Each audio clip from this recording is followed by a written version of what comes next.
Naisip nyo na ba kung paano nga ba talaga magtatapos ang lahat? Yung totoong katapusan? Well, yung konsepto ng huling paghuhukom sa tinatawag na dakilang puting trono, hindi lang yang tungkol sa wakas. Ito ay tungkol sa sukdulang katarungan, yung final na. So, ano nga bang ibig sabihin nito para sa ating lahat? Ating alamin. Pero heto ang isang malaking tanong. Paano ba talaga nasusukat ang tunay na pananampalataya? Sapat na bang sabihin mo lang na, naniniwala ako? O baka naman, yan pa lang yung simula ng isang kwento na kailangan pang patunayan sa gawa. Okay, para masundan natin ng maayos itong malaking paksa na to, heto yung magiging guide natin. Una, bakit kailangan ng paghuhukom? Pangalawa, anong mangyayari sa araw na yon? Pangatlo, anong magiging basehan? Pang-apat, ano yung dalawang posibleng hantungan? At panglima, ano ang katuparan ng lahat ng ito? Tara, simulan na natin. Okay, first question. Bakit pa kailangan ng isang pampublikong paghuhukom? Kung alam na ng Diyos ang lahat, bakit kailangan pa ng ganitong eksena? Well, ang sagot ay simple lang pala. Para ang katotohanan ay hindi lang basta malaman, kundi malinaw na makita at maintindihan ng lahat. At ito yung pinaka-importantang punto.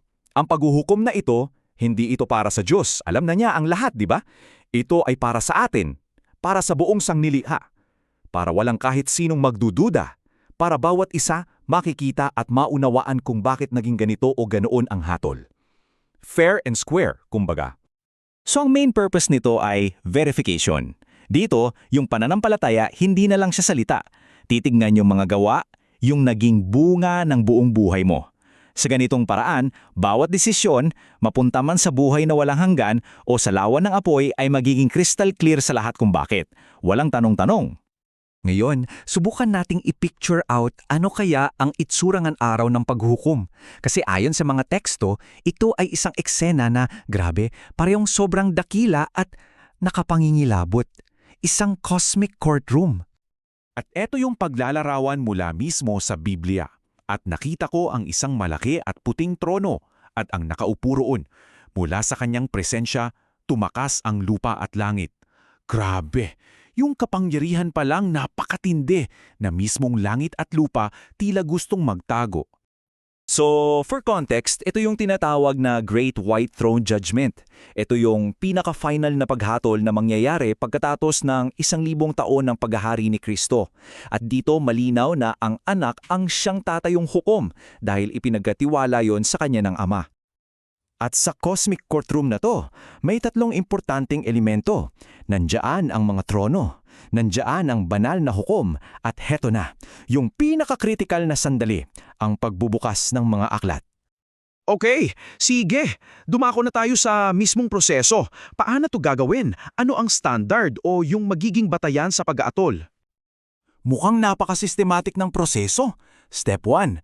Lahat ng patay ay bubuhayang muli. Walang maiiwan kahit nasaan ka pa. Step 2.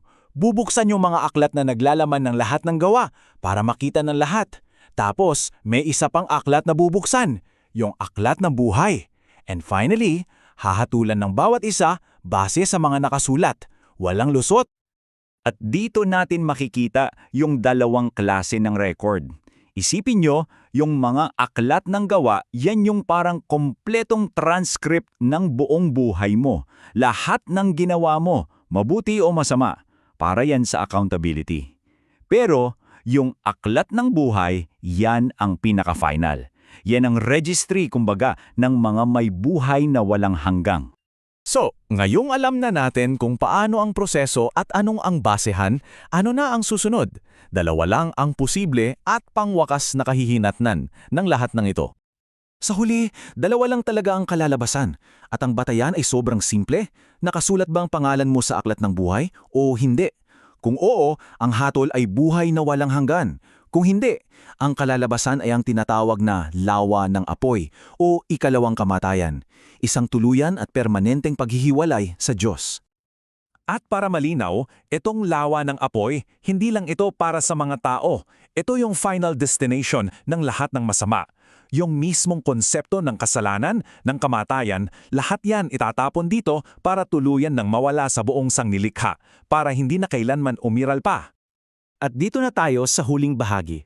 So ano yung grand finale? Ano yung pinaka-ultimate na purpose ng lahat ng ito? Bakit ito yung huling kabanata sa plano ng Diyos? Sa madaling salita, ang paghuhukom na ito ay hindi lang tungkol sa pagpaparusa.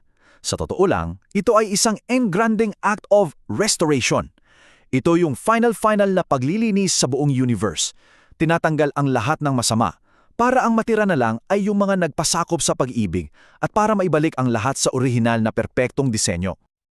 At ito na, yung pinakahuling eksena. Matapos ayusin at linisin ng anak ang lahat, ipapasakop niya ang perpekto ng sanglilikha sa Ama. At sa sandaling yon, kumpleto na ang lahat. Ang banal na plano ay natupad na, at ang Diyos ang magiging sentro ng lahat-lahat. At bilang pagtatapos, iiwan ko sa inyo itong isang tanong para pag-isipan. Kung ang sukdulang katarungan pala ay kailangan makita at maunawaan ng lahat para masabing ito ay tunay, ano kaya ang sinasabi niyan tungkol sa hustisya na hinahanap natin dito sa ating mundo ngayon? Isang malalim na pag-iisip yan tungkol sa katotohanan at kung gaano kahalaga na ito ay laging hayag sa lahat.